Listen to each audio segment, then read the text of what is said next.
Bonjour à nouveau. Bonjour à nouveau Kader. On démarre avec ce stage de basketball qui démarre ce jour. La Fédération béninoise de basketball se prépare activement pour un stage international de perfectionnement qui débute ce lundi 22 juillet 2024 au centre communautaire EA de Cotonou. Parmi les 24 joueurs convoqués figurent 14 qui évoluent à l'étranger. Ces derniers ont rejoint Cotonou dans la soirée du dimanche 21 juillet 2024. Il est important de préciser que 13 joueurs parmi les 14 viennent de France et un seul nous vient des USA.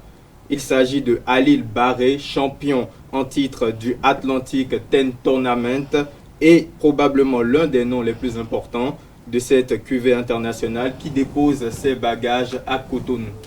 On s'intéresse à présent à la présence du basketteur franco-béninois Yann Mahemi qui est présent, au championnat national scolaire. C'est exact, annoncé comme invité d'honneur au championnat national scolaire, Yann Mahemi a effectué le déplacement au stade Omnisport d'Avrancourt le samedi 20 juillet 2024.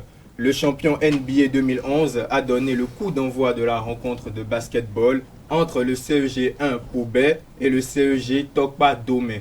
Le pivot de 2,11 m en a aussi profité pour prodiguer des conseils aux jeunes talents du basketball scolaire béninois.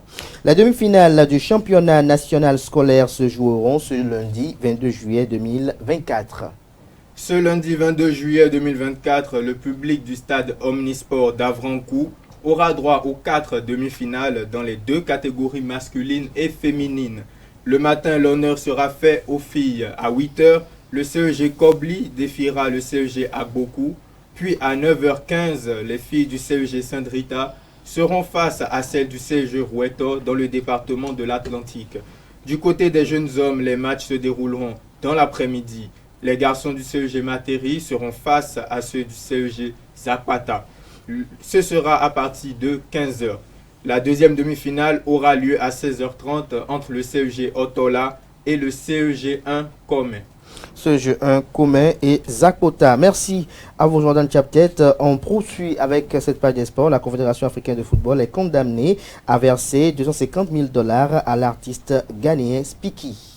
La Confédération africaine de football est accusée d'avoir utilisé l'un des beats de l'artiste ghanéen Spiki lors des prix de la CAF 2018 sans avoir prévenu l'auteur. C'est ainsi que l'instance fêtière de football a été confrontée devant la justice pour viol de droits de propriété intellectuelle. 6 ans après la plainte déposée en 2019, la justice a demandé à ce que la CAF paye la somme d'une valeur de plus de 150 millions de francs CFA aux producteurs ghanéens.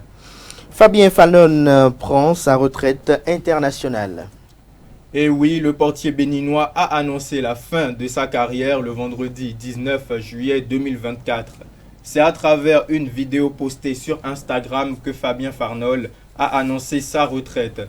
Il a notamment écrit dans son message « Aujourd'hui, je tourne la page, mais je ne dis pas adieu au football ». On finit avec ce scandale qui éclate au sein de la Fédération camerounaise de volleyball. Effectivement, on finit au centre de l'Afrique. Selon les informations rapportées par la presse sportive locale, 5 jeunes joueuses âgées de 16 à 18 ans auraient été engrossées par des encadreurs de l'équipe nationale à la suite d'abus sexuels. Il y a quelques mois, une joueuse anonyme avait déjà dénoncé des relations sexuelles entre le président de la fédération et les joueuses, y compris pendant des compétitions officielles. Les témoignages récents suggèrent que les promesses de participation au JO auraient été utilisées pour exploiter les jeunes filles. À ce jour, la fédération ne s'est toujours pas prononcée face aux accusations. Merci à vous, Jordan Chaptet, pour cette présentation du bulletin matinal d'information. Merci une fois encore à Elvic Ongbetowo pour la présentation du bulletin matinal d'information. Chers amis internautes à présent, j'appelle en plateau Diane Kouagou et Mario Huihanou. J'y arrive enfin pour la définition du jour et le prénom du jour.